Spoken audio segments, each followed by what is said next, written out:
Hi everyone.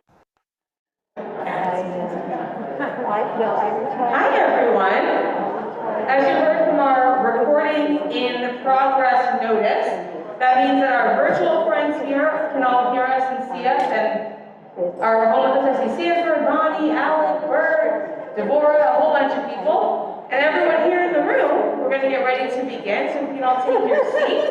We're going to get started in about maybe 7 to 8 seconds, and I'll be really precise on that. Okay. Was everyone here at services? Yes. Great, so your introduction is very short. Here's Carole. Hi, folks. So do I have to speak into something? Yes, so you will have to use the mic so our folks at home and here can hear. Okay, but it's okay to take this off? Yes, for you, yes. Okay. All right, Shabbat Shalom, everybody. We have slides. Also want to just check in on time. Let's see where we are. I think we go till 8:30. Am I correct? Okay. All right. I know it's on the end of the week, Friday night. So here we go. I want to take you on a journey. Does this come out if I need to? Yeah. Okay, good. I think that's easier. All right, so I want to take you on a journey from 1922 until today. And I began the story during the services. I will walk you through some of these early slides to get us there. I will plan to speak, I don't know, for a bit, and then I will stop so that we can have questions and answers and comments and suggestions. I already met somebody in the bathroom who told me about her bat mitzvah in 1964. I just spoke with somebody who had an adult bat mitzvah, which triggered a lifetime of commitment to Jewish life. So I love these stories, and I'm collecting them, and I even actually have a website, which I should have put it up here, but it's myname.com. So if you have a great story, you know a good story, this is all great material as I put this narrative together of the girls and women who led the way and sparked a revolution. So how girls sparked a revolution in Jewish life. Oh, I think this is my pointer. Okay. So, I thought it was.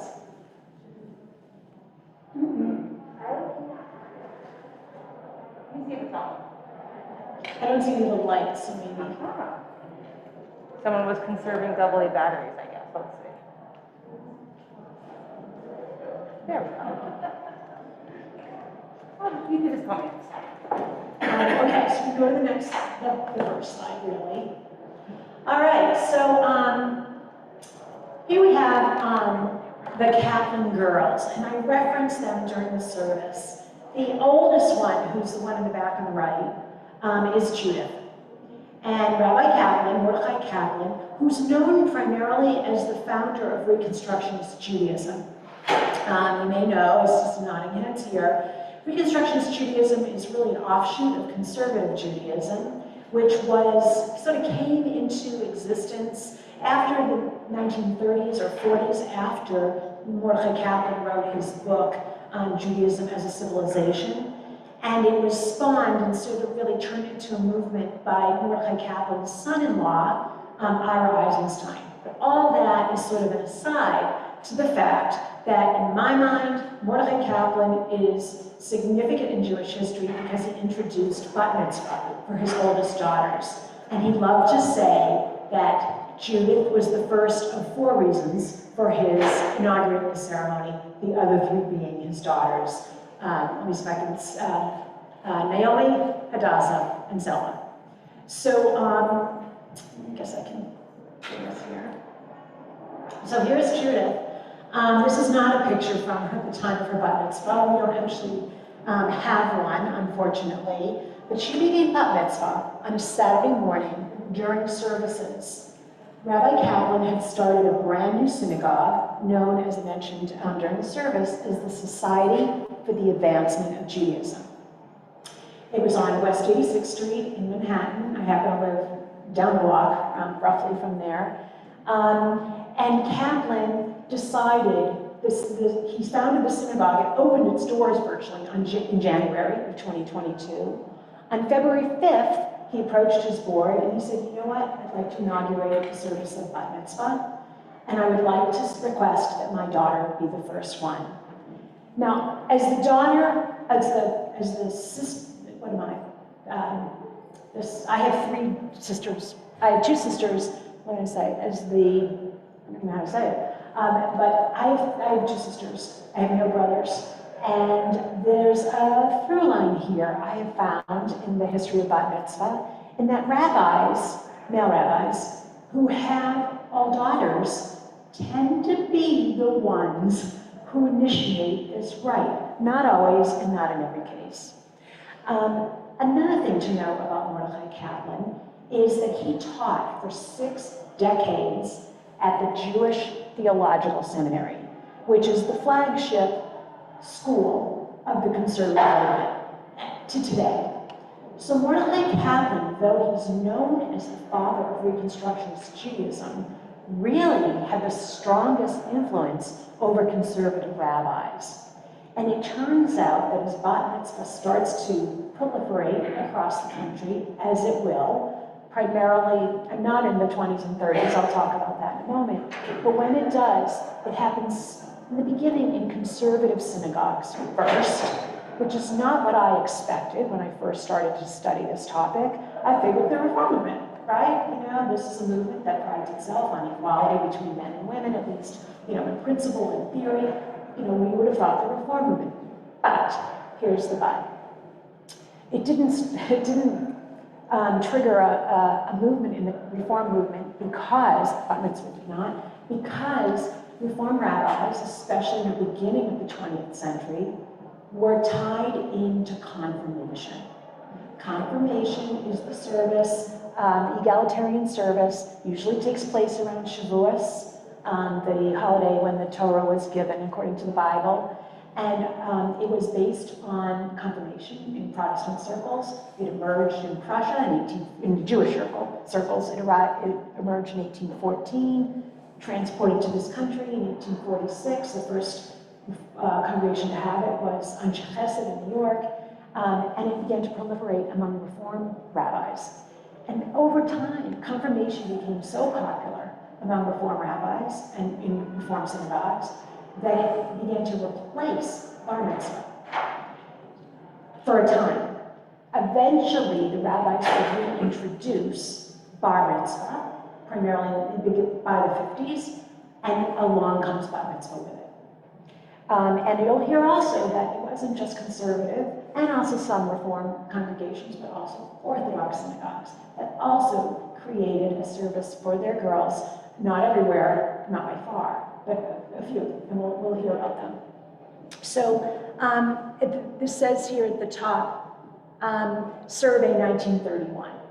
So a survey was done among 200 questionnaires were sent out to the conservative rabbis at the time. You'll see 110 rabbis responded, again in the conservative movement, because it was virtually not happening in 1931 in Reform or Orthodox synagogues. Of those 110 rabbis who responded to the survey, 6 had introduced bat mitzvah in 1931. 6, not a lot. And many had never even heard of the idea of having a ceremony for a girl to mark her rite of passage. Another important piece of history to mention, bar mitzvah, or rites around rituals related to bar mitzvah, emerged as early as the 14th century in France, we think, at least as far as we know, that's on record. Bat mitzvah had never had a corresponding ceremony until Mordechai Kaplan in 1922 in New York, as I mentioned. However, there were some antecedents in Europe. More like in Italy, for example, girls would dress white. They'd wear a white flower wreath on their heads. They'd show up at their synagogue during the weekday, not on Shabbat, and the rabbi would bless them. So we have like little twinkles, glimmers of bat mitzvah, but it really gets full blown in 1922. Now, when Mordechai Kaplan established bat mitzvah, he did not see it as a gateway to full participation in Jewish life, Like, think of a bar mitzvah, right, at least historically, meant a boy who came of age, was responsible for all the mitzvot. And the aliyah that he had, right, the blessing before the Torah that he was given on his bar mitzvah, was the first for the rest of his life. For a girl, it wasn't at all the case, even in Mordecai Kaplan's mind.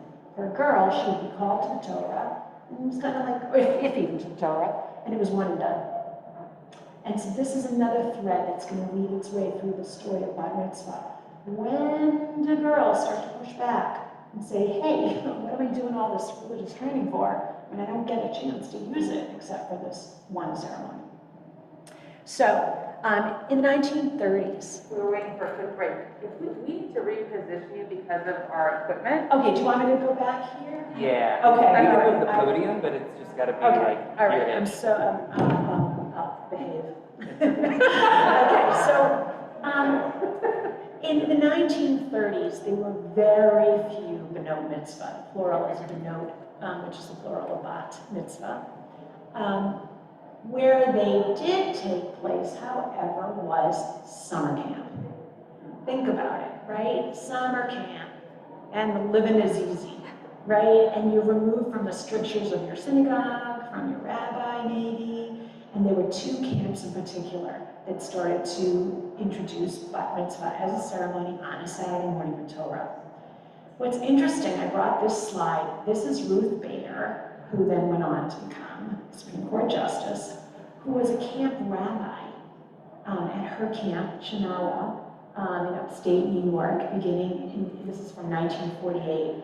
I put this picture in because it's known, Ruth Bader Ginsburg would say, throughout her life when she spoke about her Judaism, which was not often, but she did on occasion, she talked about the fact that she was denied a bat mitzvah, and was jealous of her cousin who got to have one.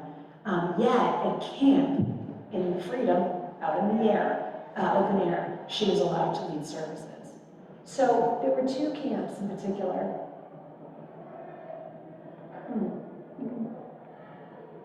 I don't think I'm getting Mercury and retrograde? It's very possible. Maybe the batteries ran out. There were two camps in particular where bat mitzvah was introduced in the 30s.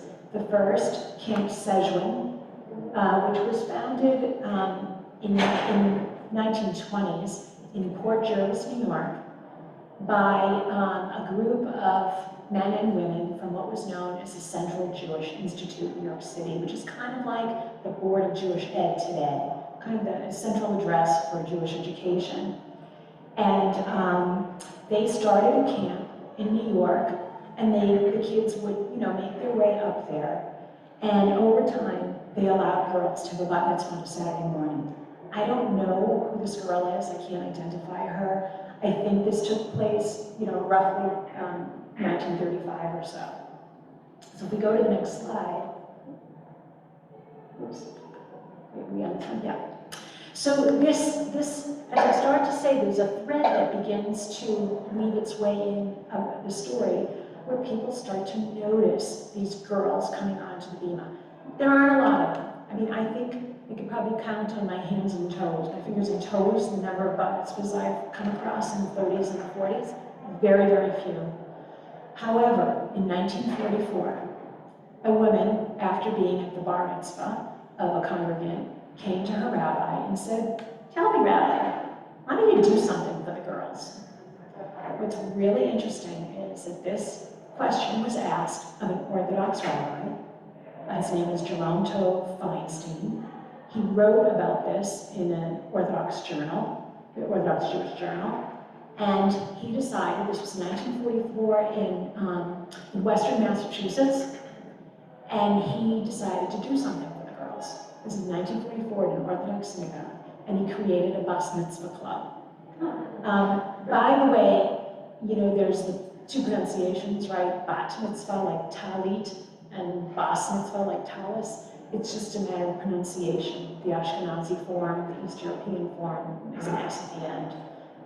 The hard T is a Sephardic ending, which has been adopted almost universally since Israel was founded through the 6 Day War. So he does this in 1944. 4. What's really interesting, another piece that interests me about the bat mitzvah story, is we tend to think of Jewish American history generally originating in the Northeast, right? And I think many of you originated in the Northeast. I think there's a lot of transplants to San Diego here. But this is a story that ping-pongs across the country. And in each place where it lands, it takes on a particular cultural flavor. So, for example, in 1941, bat mitzvah is introduced in Atlanta, in Georgia.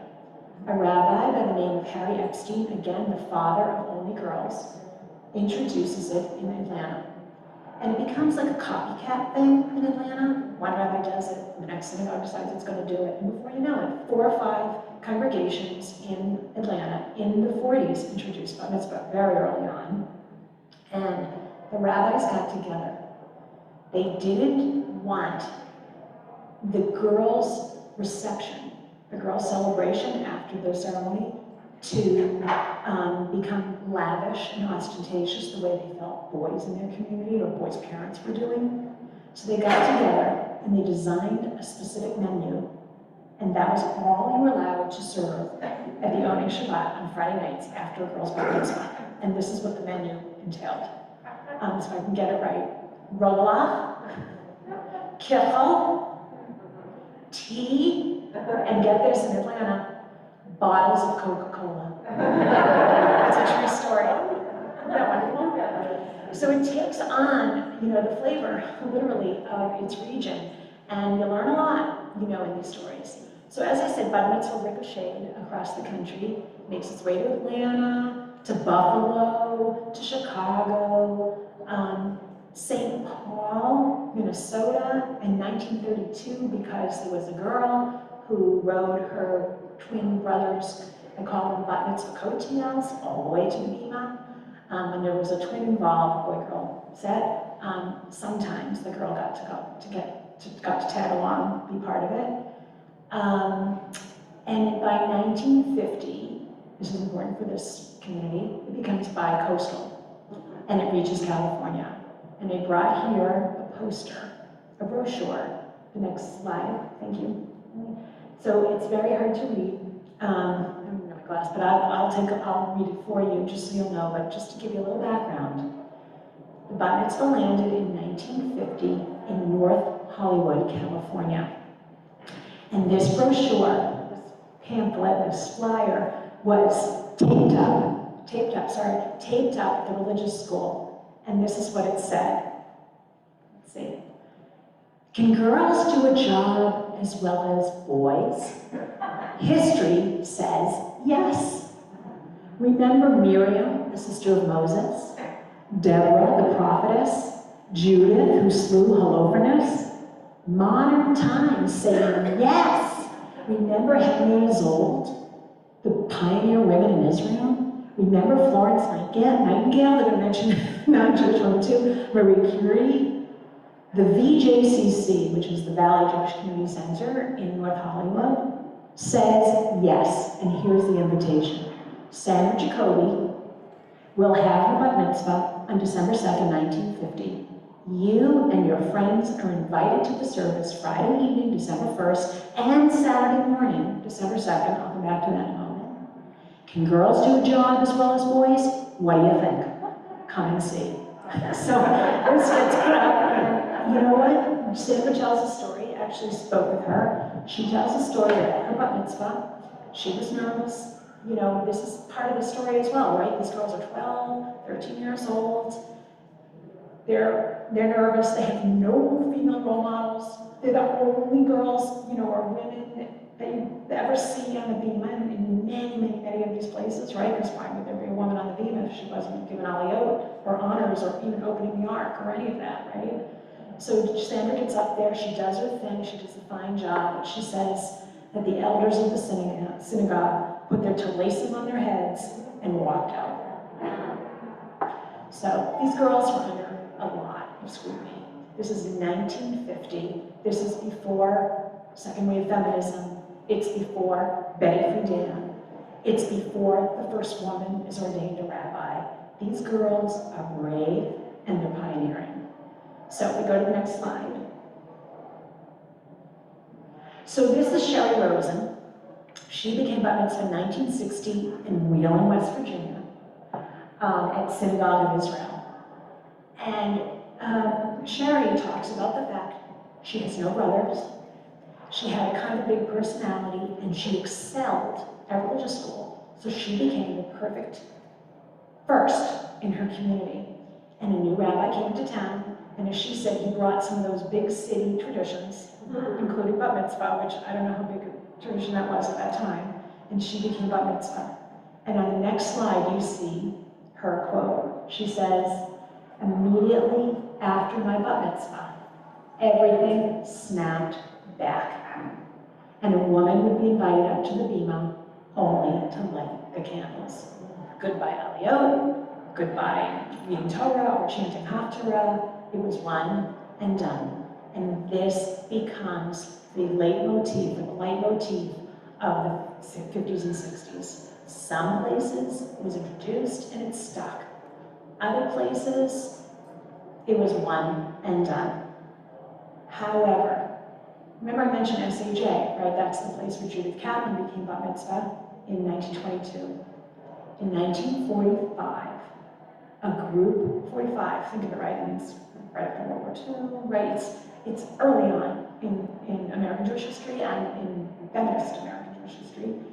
A group of post-bat mitzvah girls appeals to the ritual committee and the board at SAJ, the birthplace of bat mitzvah. They want to carry the Torahs on Simchat Torah.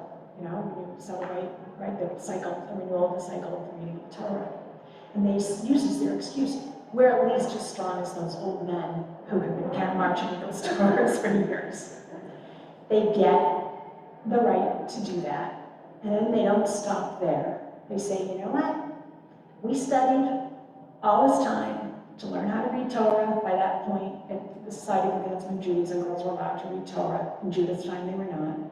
We got to learn all this stuff. We want to use it. And sure enough, it is the post-bat mitzvah girls of 15, 16, I don't even think 17 years old, who pushed that congregation, the birthplace of bat mitzvah, to allow women to A, be counted in the minyan, and B, given aliyot. This is not a wholesale change across the country yet. It will take some time. The reform movement is a little bit trickier because counting women in the minyan was never an issue. You know, since the 1800s or so, women were counted at sort of different baseline in terms of Jewish law. I want to mention also, I have a slide on this, the next one maybe. By the late 1950s, 50% of conservative synagogues are holding bat mitzvah ceremonies that stick. And 35% of Reform congregations were. And I put in parentheses here, by the late 1950s, 92% of Reform synagogues had reintroduced bar mitzvah. Remember I mentioned before, confirmation kind of took precedence for several decades, which did not, bode well for bat mitzvah, either of the Reform movement. By the end of the 50s, sure enough, 50% conservative, 35% of Reform. Still not high numbers. I mean, when you think about the ubiquity of Reform, of bat mitzvah today, it's not high numbers. So if we go to the next slide, we're skipping ahead a bit here. In 1972, when Sally Prisan, who by the way is celebrating her 50th year in the rabbinate, it's a jubilee year, it's a centennial and a jubilee for Jewish women in this country. When Sally Prisan became the rabbi on June 3rd, 1972, I argue that it was the girls of 12 and 13 who led the way, who paved the path for her. Now, I asked Sally about her own experience becoming bat mitzvah, and she said, we never had a bat mitzvah. To this day, she's never had a bat mitzvah. She grew up in a Reform congregation. I think she was 16 in 63, so, whatever the math is for that. So in 1960, her congregation was doing confirmation only. So now, of course, where she grew up in Cleveland, at a Reform synagogue, they would be doing that. But she did not have a bat mitzvah. She had confirmation. Each of these first women rabbis are kind of indicative of the movements they come out of. Sandy Sasso, who was the first Reconstructionist rabbi, 1974, 2 years after after Sally. Sandy Sasso had a Friday night bat mitzvah, in a regular kind of conservative setting, even though she became a Reconstructionist rabbi eventually. Just a little shout out to Sandy Sasso wrote a book, has written a book about the first bat mitzvah called Judith Led the Way, or Judy Led the Way, and she also wrote she's a series one on Sally Opened the Door. So Amy Eilberg, who became a rabbi in the conservative movement in 1985, she told me she had a Friday night bat mitzvah, she was not allowed to do almost anything. And then Sarah Hurwitz, who became the first Orthodox rabbi, female rabbi, ordained institutionally. There have been private smichot ordination before that. She did not read from Torah, Haftorah. She did the standard Orthodox kind of bat mitzvah, which is outside of Shabbat worship altogether. It's on Sunday morning, it's at a women's tefillah or a women's prayer group. It is not part of the Torah service at all, which prevails today. I don't know of any, I shouldn't say none. There are virtually none. I know in 1951, an Orthodox rabbi in Denver allowed his oldest daughter to have a bat mitzvah on a Friday night after services were over. And she gave a speech, and she said it was very common. She was not the only one. So we go to the next slide. So this is kind of the origins of bat mitzvah in the Orthodox community inside New York. It really makes it, right? I'm not from New York, I'm from Boston. But it really has made it, right, when it hits the New Orthodox community, unlike in Denver, that's one thing, or Western Massachusetts, that's another. But in 1973, a young woman, this was in the newspapers during her Supreme Court nomination, a woman by the name of Elena Kagan, went to her rabbi, Shlomo Riskin, Shlomo was in the back middle glasses, dark suit, and said to him, you know what, Rabbi? I want to have a bat mitzvah. And he allowed her to do it on a Friday night. She did not grow up Orthodox to this day. I don't think she's an observant Jew, though a committed one for sure. And Elena, who's pictured here in the orange circle, second from the right, became bat mitzvah. And guess who was right after her? The girl to her right, the girl in the end in the plaid dress, who guessed who she is? Shlomo Riskin's daughter. I think her first name is Judy. So again, this train of fathers doing for their daughters, and Elena Kagan kind of slips in, right? It's really, really interesting, I think, to consider her. We go to the next slide. As second wave feminism emerged, beginning, I guess I would clock it from the time of Betty Friedan's book, The Feminine Mystique came out in 1963.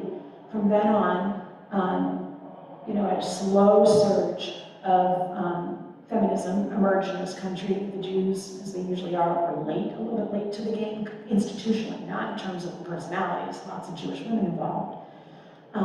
So by 1972, Sally becomes the first rabbi, Ms. Magazine is founded, and 3 years later, Sally Gottesman,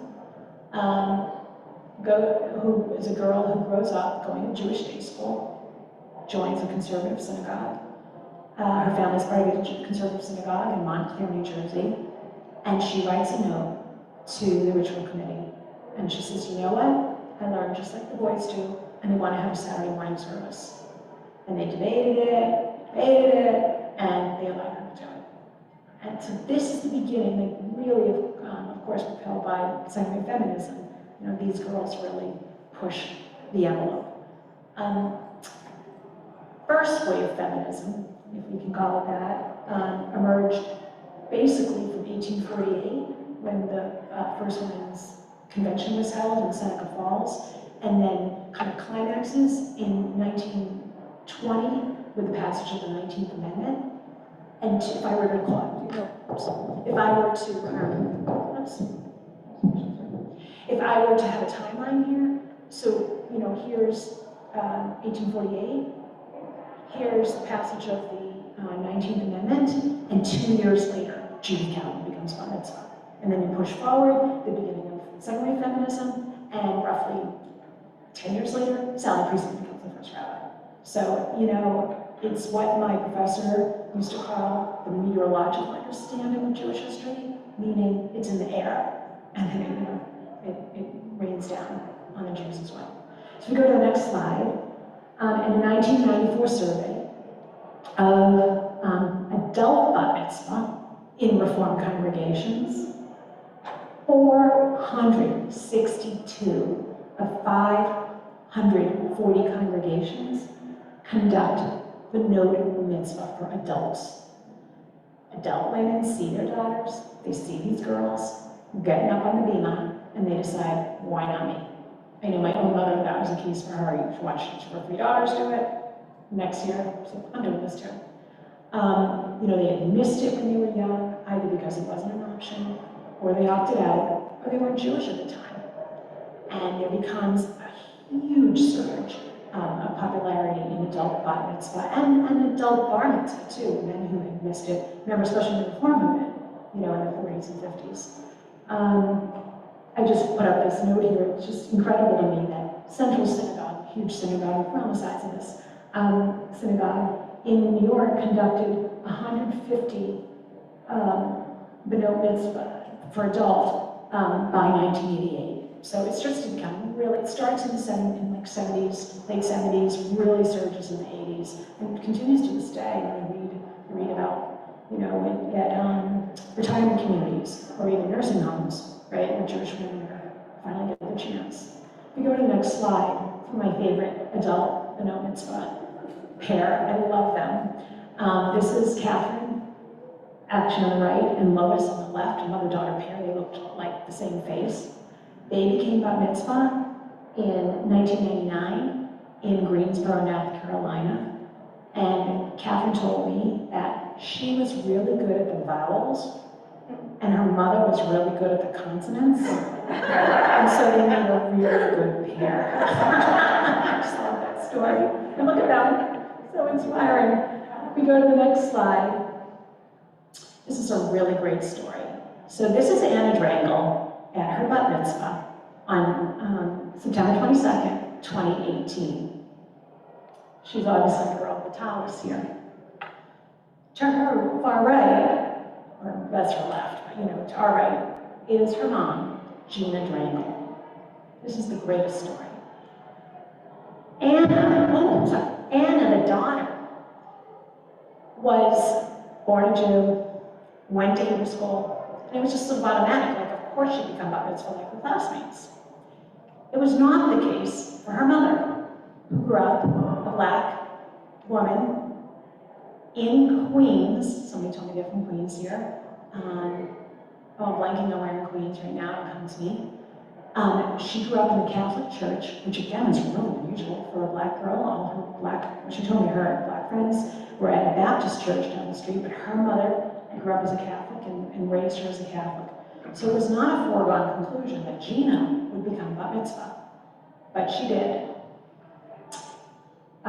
She became bat mitzvah first in April, several months before her daughter, at the age of 48, and then 5 months later, how many months that is, her daughter, Anna, became bat mitzvah. And Anna, with the wisdom of like an old soul, in the next slide, she said to me, oh wait, I don't have the quote here. I'll have to tell you, I'm paraphrasing. Anna said to me, when I became a bat mitzvah, I was becoming a Jewish woman. But for my mom, it was affirming her as a Jewish woman. It's just a great, and then she said, not that she needed the affirmation because she was truly Jewish, but it's just such a wonderful, wonderful story. Anna, Gina, in your own right, I could go on and on, but I won't. Okay, right now. We're in a new revolution. We're in a new time. This is the next frontier, the next iteration of the bat mitzvah revolution, as far as I'm concerned. Gender-expansive teens are pushing us in all ways in our society, and the Jews are not left out of that. They are challenging the very notion of having a bat mitzvah on the one hand, which means daughter of the commandment, or bar mitzvah, son of the commandment. What do you do if you don't fit into either category? Or you fit into both? Or you're off, you're completely not on that polarity kind of scale that our society has held and clung to for forever, roughly, forever. So these gender-expansive kids, whether they're agender, which means they don't see themselves as having a gender at all, or they're non-binary is another name that they use, they don't see themselves as male or female, or they might feel themselves to be male one day, female the next. It's a whole amalgamation.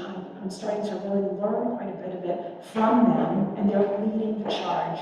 And they're forcing, not just through bar mitzvah, but they're forcing a reconsideration of the way Judaism and so many of our traditions and rituals are differentiated by men or by women. I call them, they're straddling the machitza, right? The standard, the customary line between the sexes, men and women. Here I want to introduce you to Soren, Claire Barnett. Their story is amazing. Soren grew up in the suburbs of New Jersey. They're my daughter's age. So my daughter's now 23. So 10 years ago, Soren became a bat mitzvah at the age of 13 in New Jersey. You see a picture on the left. And 5 years later, through the course of evolving sense of self, Soren decided they were going to use they and their pronouns, and felt that they didn't fit into either of those categories, male or female, girl or boy, man or woman. So Soren went on a birthright trip to Israel, and when the group leaders offered the kids to have a bar mitzvah in Israel, Soren decided to have a bar mitzvah. And this is what Soren said about it. I became bat mitzvah 5 years ago. I'll become bar mitzvah. And then I'll be, Soren told me this, the Jewish gender-neutral dream. And their personalities, every bit as exciting and fun as that. The next slide, and this is, I think, the last slide, is Ruby Marks. Ruby Marks became bat mitzvah in 2019, November, right before COVID struck, roughly. Ruby uses she and her pronouns, but doesn't consider herself a girl. She became bat mitzvah, when she turned 13, she said to her rabbi, I don't want a bar mitzvah or a bat mitzvah. I want something in the middle. So Ruby became a B mitzvah, now made popular through, any of you watched So Awful, the sequel to Sex and the City, and just like that, they did a they bar mitzvah, we'll talk about in a moment. Ruby had a B mitzvah in November of 2019. And I spoke with her rabbi, this was in Brookline at Temple TVZ, whatever that stands for, Temple B'nai Zion, I think. Ruby's ceremony looked just like any old bar mitzvah. They just didn't use gendered language or ideas. Ruby's rabbi said to me, it was just Ruby becoming B mitzvah. Ruby never wore a dress, even from the minute I met her when she was 3. This is Ruby. And Ruby was allowed to be her authentic self at the service in a way that, is starting to happen, around the country, if not the world. Ruby wore, I love this, a blue suit, and she told me knock off Doc Martens. And her tallis has her role model on the back, namely Joan Jett, and the rainbow stripes. And there she is. She had a B mitzvah. Now, B mitzvah, I love the term. People ask me, what's the new term for something in between, something that's neither bar or but. So B, right, takes the first letter. But it turns out B in Hebrew, bet, means in, on or by, B-Y. I can't think of that pun. So right now, but anyway, so when you become B-Mitzvah, right, you're on the Mitzvah, you're in the Mitzvah, you're with the Mitzvah. You know, it's like this, I kind of like the image, I imagine like a surfboard, you know, you're riding the Mitzvah. So I wonder, you know, is this where we're going? Will there one day be only be mitzvah? Another term that's used for non-gender or non-binary neutral, I guess I'll call it, coming of age ceremonies is b'nai mitzvah, which I don't love. B'nai is the plural of ben, the plural for boy, which Hebrew takes as a mixed gendered group of people. It defaults to the third person male plural, like many gender languages, Spanish, Russian, English, whatever. So I'm not wild about banana mitzvah personally. Some people, like this TV show, use they mitzvah because it rhymes with b'nai, and then they are the pronouns that some non-binary people use. I like the mitzvah. I like it so much that I kind of hope everybody is there, but we'll see. And so I think the last slide, I love this. This is a quote from Leah Rachtman. See these green Doc Martens with yellow, they're actually neon yellow laces. Leah gifted these boots to her younger cousin Goldie when she became bat mitzvah, and I want to read to you what Leah said to her cousin. Our docs represent a Jewish womanhood that's about more than creating a home with Shabbat candles. These boots are made for stomping and the pursuit of justice that is the most Jewish of our values. And I see Nicole out there, like, give her a shout out. And yeah, I mean, it's just on so many levels. This encapsulates the evolution, the revolution, really, that 12 and 13-year-old girls sparked 100 years ago. So I'll stop there.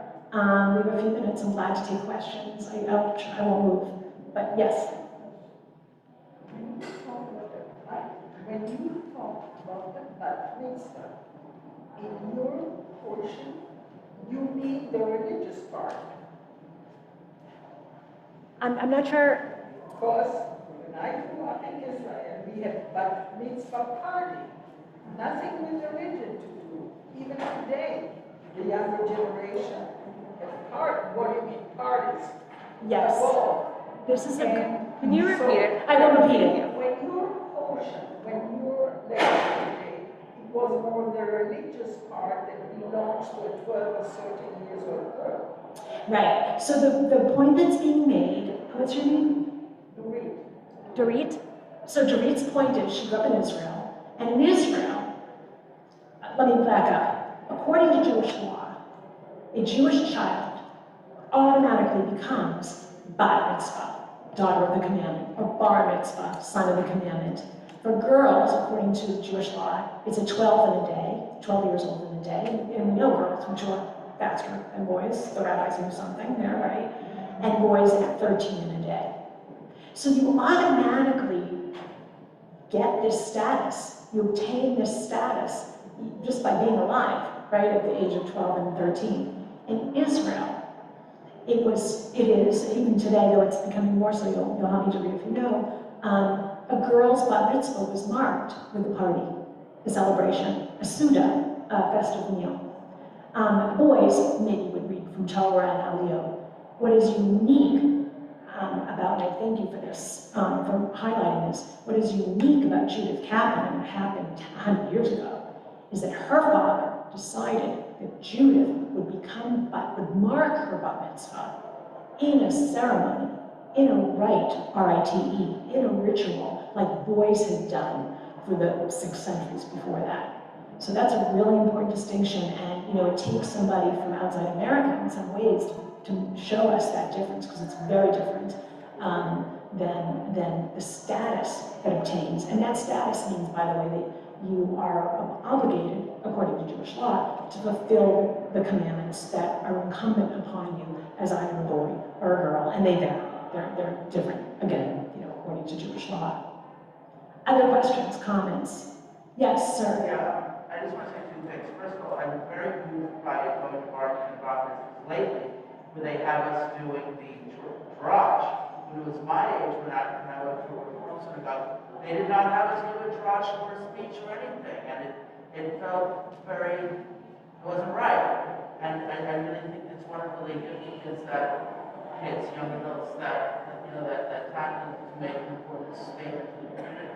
And then the only other thing I want to Wait, before you carry on, I just want to repeat what you said, Yeah. that you're moved by the Mitzvah today, Bar Mitzvah, because the kids are actually participating, giving them drash or a speech, and that wasn't always the case in every place for many years. Yeah. And the other thing I want to say was my cousin, I know he's gotten very into one of my cousins into the Litvot group. And I know that his daughter, I don't think she gave he has a several daughter. I don't think they give a drash, and I don't know. I think they do. I'm not sure if they read from that. I don't know. I know it's very abbreviated compared to what most. Right, so, the point you're making again is, you've noticed that there's different customs out there, different, accomplishments that are displayed during a service, sometimes less so than in other places. And it's true. I mean, for the most part, I think today you could argue boys and girls do similar things in Reform settings and conservative settings, not always the case in Orthodox. But I wouldn't even make a blanket statement because, different congregations adopt different rituals. But for sure, over 100 years, we've seen an evolution. Judith Kaplan did not read from Torah. Her father read the Torah that morning, and then they put it away, put it afar, away from her, and then he called her up. And she didn't come up to the bima, she stood below, and she read a passage from her Bible, her Chumash, which is the first 5 books of the Bible, the Torah. And her father had chosen the portion the night before. It had nothing to do with the regular rhythm of the Torah cycle. But still, that was groundbreaking, in 1922. By the time they got to the youngest daughter, she was reading Torah. She came out to her. Other questions? So I look forward to seeing those of you who will join us either on Zoom or whatever you use here, or in person tomorrow. I'll have a Torah study, I think, at 9 o'clock. And then I'll be back again on Sunday morning also to meet with religious school parents, but you are all invited to join us to discuss. I'm married to a Jew. You're married to a Jew, me too, and the evolving Jewish family today. So thank you. Shabbat shalom, everybody. Thank you for your attention.